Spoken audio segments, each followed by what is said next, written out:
It's challenging, but stick with it. Try everything. Make sure that if you get to the point where you're like, I don't think this is working, make sure you can answer the question, like, have I tried everything? Welcome to the Smart Gets Paid podcast with me, Leah Niederthal. I help women land higher paying clients in their independent consulting businesses, but I've never been a salesperson.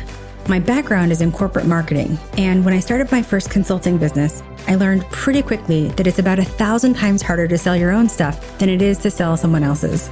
So I taught myself how to do it, and I created the sales approach that I now share with my clients so they can feel more comfortable in the sales process, get more of the right clients, and get paid way more for every client contract. So whether your client contracts are $5,000, $100,000, or more, if you want to work with more of the clients you love, do more of the work you love, and get paid more than you ever thought you could, then you're in the right place. Let's do it together. Thanks for tuning in, and don't forget to rate, review, and share. Hey there, Leah here, and thanks for tuning in. I hope that wherever you're listening to this, wherever you are right now, I hope you're having a great week, making some good progress in your business, and taking some time for you. So my very, very first business, which I don't talk about a lot on this podcast, my very, very first business was actually not my consulting business. It was something I started even earlier, and it was called The Chain Link. It was an online community for Chicago cyclists. Think sort of like pre-Facebook, think like very, very grassroots. And it was like really successful. It ended up growing, at least when I was running it, to about 10,000 members. And it's funny because I've been saying for years that I wanted to do an episode about it because it was such a wild ride and I learned so much. But for now, I'm not going to go into everything here. For now, here's what you need to know.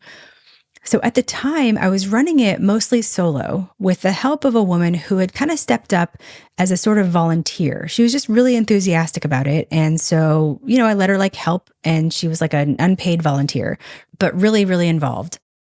And then after a few years of running this community, I decided to leave Chicago and travel the world with my then partner. And I left kind of suddenly. In terms of the chain link, I didn't really have a transition plan. I didn't give this woman who had been helping me, I didn't give her much guidance. And I really didn't put anything in place around compensation, even though she was essentially stepping into a job running this organization. And to be honest, at that point, I was feeling kind of done with the whole thing. And once we were on the road, traveling, I don't know, I guess I just wasn't really all that into it and wasn't super responsive. I wasn't really engaging, and I certainly wasn't leading. This was not my proudest moment, okay? This is definitely not my best look.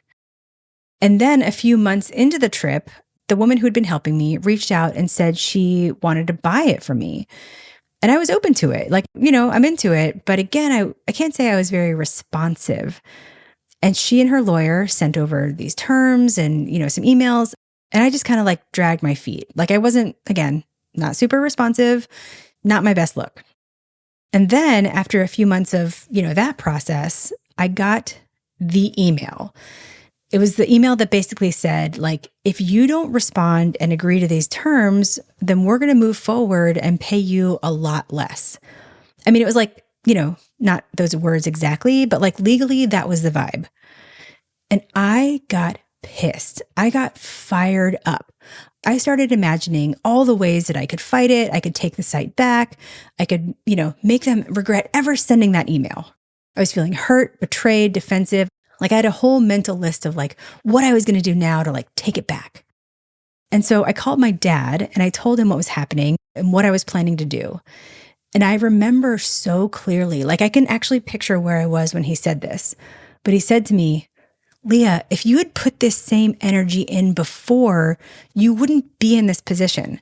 Just agree to the terms and walk away. And he was right. I hadn't put in the energy, not when it counted. And now I was really paying the price. And so I did end up agreeing to the terms and walking away.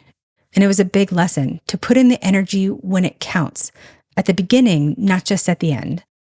And I thought about that experience as we were working on this episode, because this conversation is kind of about that exact idea. It's the energy you put into something before, In this case, before you know whether it's going to work. In this episode, I'm talking to a client who was coming back to consulting. She had an idea for, a new direction, and she was excited about it, but she told me it wasn't working. And as you'll hear, I challenged her a little bit on what it really means to put energy and effort in and what's, enough, air quotes, enough, and what's not. So as you're listening, I want you to think about your own business, all right, and what that might mean for you. So let's get into it. I want to send a huge thank you to my client for allowing me to share this conversation with you. Take a listen, and at the end, I'll come back and share a lesson that you can apply to your business right after this.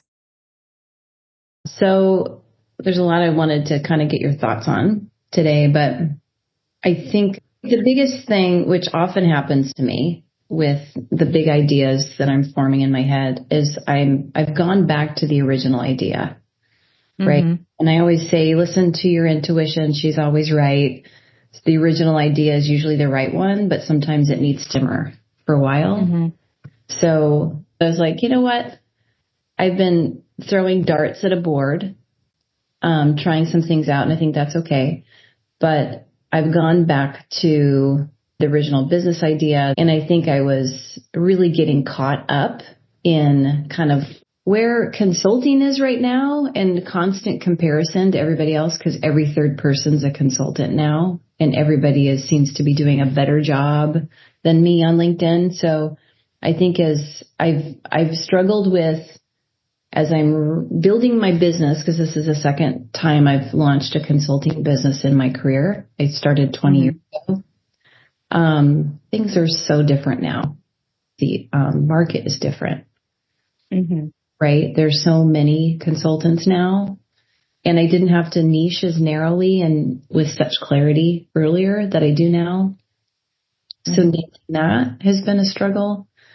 And then I think the enormity of the market disruption to the sector where I'm focused has really, I think, reinforced that second guessing, and that let's pivot and try some new things, because there's a lot of things I could do is the other thing. So I think that's where I'll try some things, and I'll get excited about that idea, and I'll get really precious about the idea versus really just staying true and grounded to one idea and seeing it through within the market environment. What do you hope to gain from this session today?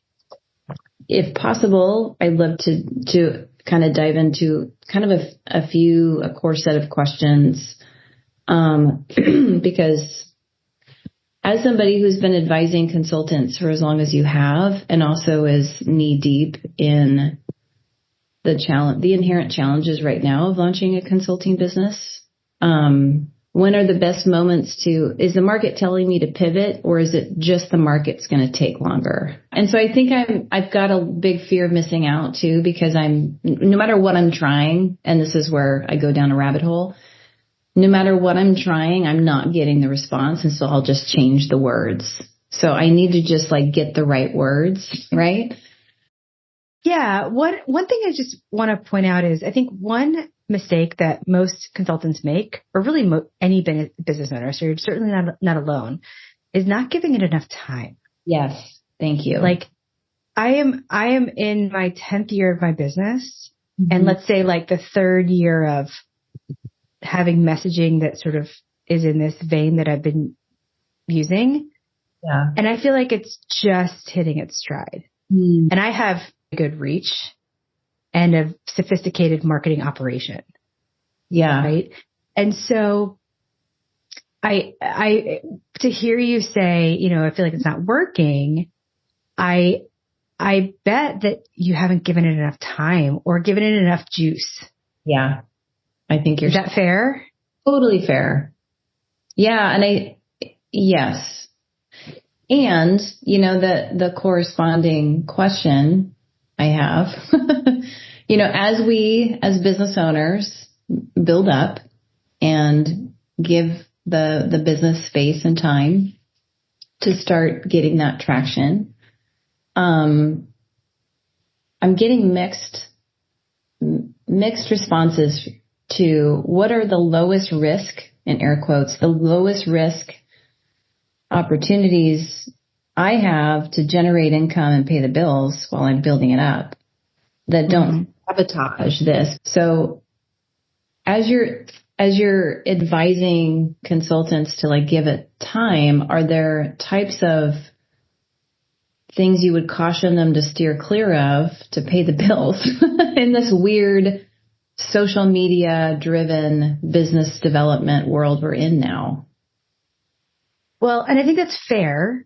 Like it's hard to say like, give it time when, you don't have 4 years to like pay your mortgage or whatever. Right. And I'm saying it's not going to take that long anyway, but, I think it's not just time. You have to give it juice, like you really have to put it out there and you really have to like, get it in front of people, start talking about it, like reach out to everybody you know.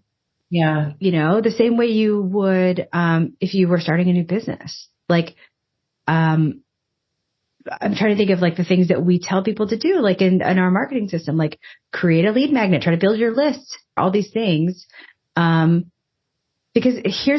here's what happens. It's like most people will say like, they'll be like, well, I sent an email and I posted about it a few times on LinkedIn and it's not working. And what I would want to hear, and this is, just to sort of give you an insight into my internal narrative, like even in the times when, and there have been times when this business was sort of struggling and I was like, I want to be able to say, I have tried everything. Yeah. I have tried everything. And so you have to give it juice and time, right? Like push it, and then you could be like, I'm just not getting a response. Yeah. Like, I'm just not getting any interest whatsoever, because then, then if you just sort of start changing text or, changing your positioning or whatever, and you still don't give it juice, then it's like, that's a completely, it's a complete self-fulfilling prophecy, right?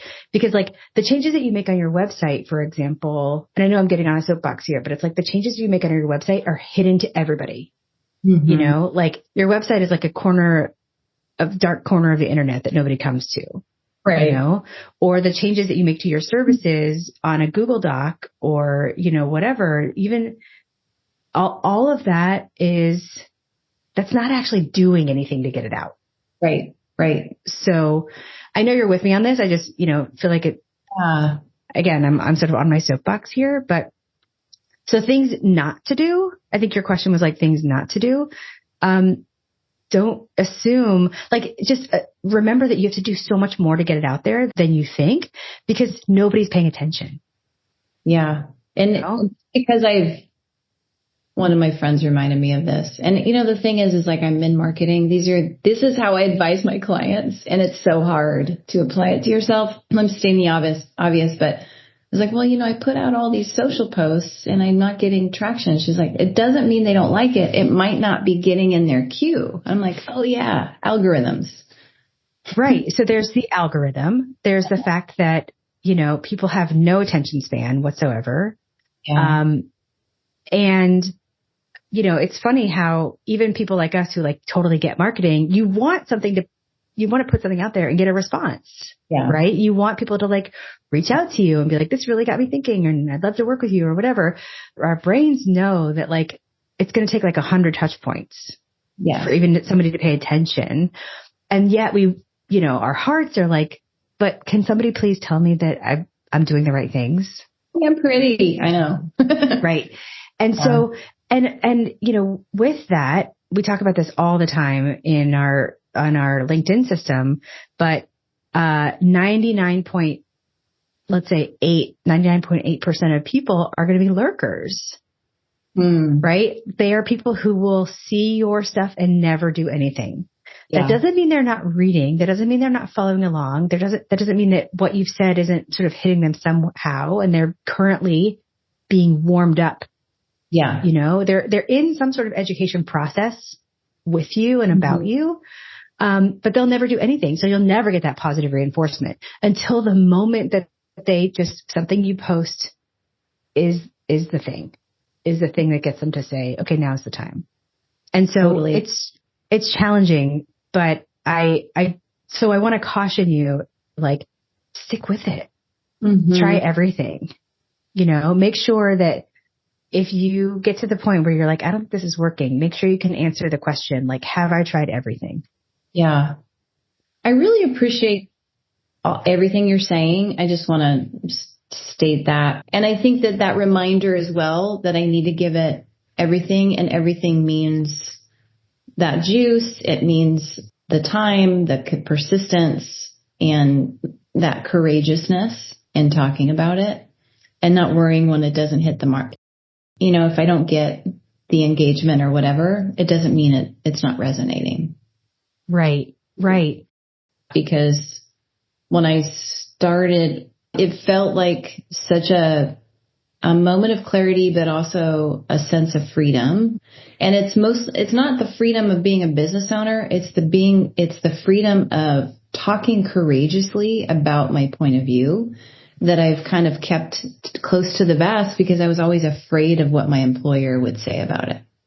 And I feel you inviting me back to that courage. So thank you.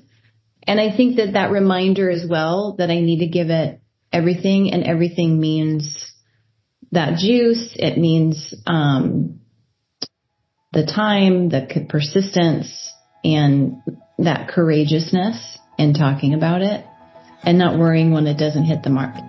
If I don't get the engagement or whatever, it doesn't mean it's not resonating. All right. So that conversation you just heard, that's a good one. And I wanted to share it because there are two big truths in there that I really want you to hear. The first is, probably not unsurprisingly, your business and getting clients, you need to give it more juice. But the second is that you've probably been misled about how much juice getting clients actually takes. So let's take that first one. A lot of women consultants think they're giving their business juice, like they think they're really in it. But from where I sit, having talked to hundreds of women consultants, I can tell you most women aren't giving it as much juice as they think they are. Maybe you've been working really hard on your client work, sure, but not working hard on your business and getting clients. And I know that because when I ask, in our early conversations, so, what have you been doing to get clients? I usually hear something like, well, I've been posting on LinkedIn here and there, or I'm doing some networking, or, honestly, sometimes I just hear not a whole lot. And if that's you, first of all, thank you for your honesty. Because if you can say, I haven't really been doing much of anything, or I haven't been doing enough of anything, then we have something to work with. That's when we can really start to make a change. And the other way I know that most consultants aren't giving it enough juice is when we get into their, what we call the sustainable marketing strategy in the academy. That's how we take the tools that they have in their toolbox, the marketing tools like posting on LinkedIn or shoulder taps or what have you, and put it into a framework that allows them to dial up or down the level of activity based on what's going on in their business and, in their world. That's how you're able to be consistent with marketing and not have just random fits and starts or random acts of marketing. So in the sustainable marketing strategy, we define 3 modes of marketing activity. There's maintenance mode, which is the marketing activities you do from day to day or week to week, when things are like, just humming along in your business. Simmer mode is the marketing that you do when you need to dial things down. Maybe you're really busy with client work or you have heavy travel or what have you. And the third is power mode, which is the set of activities and the frequency of those activities that you do when you maybe want to make something happen or you need to make something happen from, client-wise. One idea that becomes clear in all this is that you can't stay in power mode forever. Like you can't run a whole marathon at a sprint, right? But when you want to or need to get a client or clients, you have power mode that you can turn up the gas on, right? And so when Academy members get to this strategy and they complete this exercise, the most common thing I hear from them is, I thought I was in power mode, but I really was in simmer mode, which essentially means, I thought I was doing a whole lot of things, but in reality, I wasn't doing much at all. And that's when the real light bulb goes off. Because if you want results in your business, especially in that messy middle phase where referrals aren't just falling into your lap anymore, you have to be able to say, I'm doing everything I can. But if we're being real, a lot of women consultants are out there in simmer mode and then saying it didn't work. And I want to be like, ooh, did you try that hard? Again, not on the client work, but on building the business. Just imagine that you don't give your business the juice it needs, right? And then you have to go back and get a job. Can you imagine a scenario in which you work harder to get a job than you did to get clients in your business? I mean, that's kind of like me at the beginning, right? Working so hard once I got mad that, this negotiation wasn't going that great versus working hard to transition it and keep it in the first place. And I'm not saying that you have to do all the things, but a few strategies done well and executed consistently and continually making them better, that's the juice. And listen, I know you have it in you. You know how to try hard. If you're in the academy right now, I'm not talking to you, right? But it's not uncommon for me to see that for a lot of women out there, you probably tried harder in high school calculus than you've been trying to get clients in your business right now.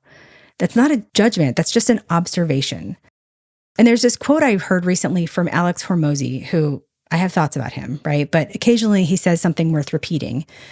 And he said in a recent podcast, he said, most of the time we know what we're supposed to do. We just aren't doing it. You know what to do. You know that already. And yet you haven't begun because you haven't really tried. And if you're like most consultants, you've done some things. You've probably been in simmer mode.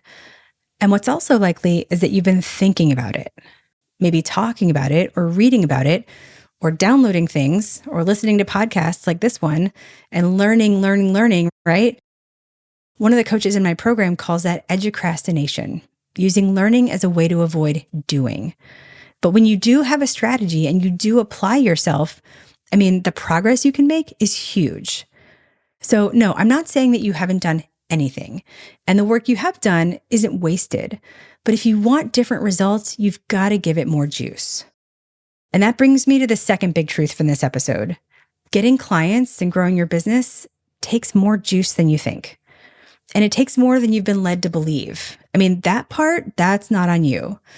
That's on the hundreds, maybe thousands of business coaches, marketing coaches, copywriting coaches, branding coaches, online gurus, etc., you name it, who've made you think that getting clients should be easy. Send this one email, use this one funnel, and then, bam, you've got a full pipeline. One of the worst offenders I've seen was this headline from a big name business coach, who I'm not going to name here, but the subject of this email was, I'm going to read it. I made $100K from one email. Come on. I know this woman. I've been watching her business for probably 10 years now.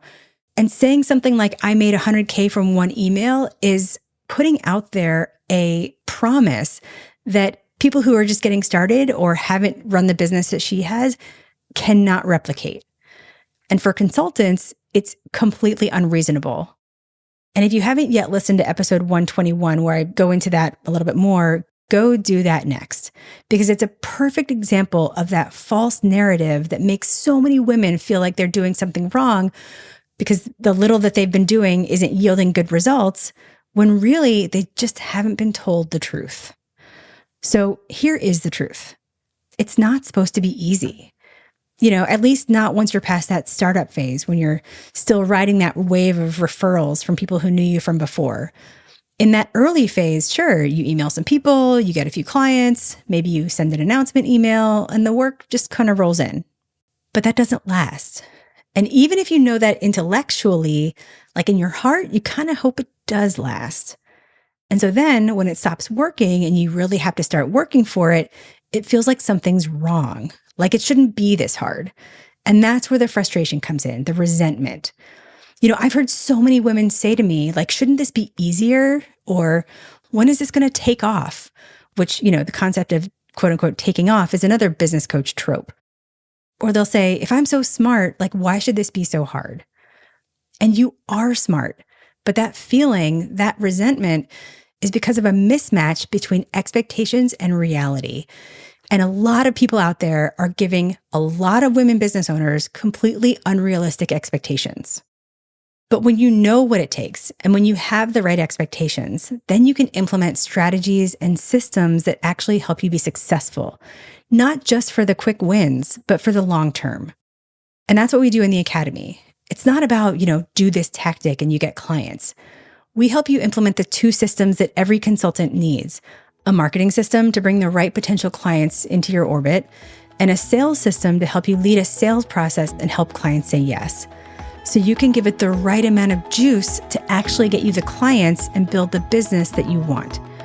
So know what's actually required, know the amount of juice it takes, and then give it more juice. That's how you build a profitable, sustainable business. So if you've been coasting in simmer mode, this is your invitation to turn it up and give it more juice. All right, I'll see you next time.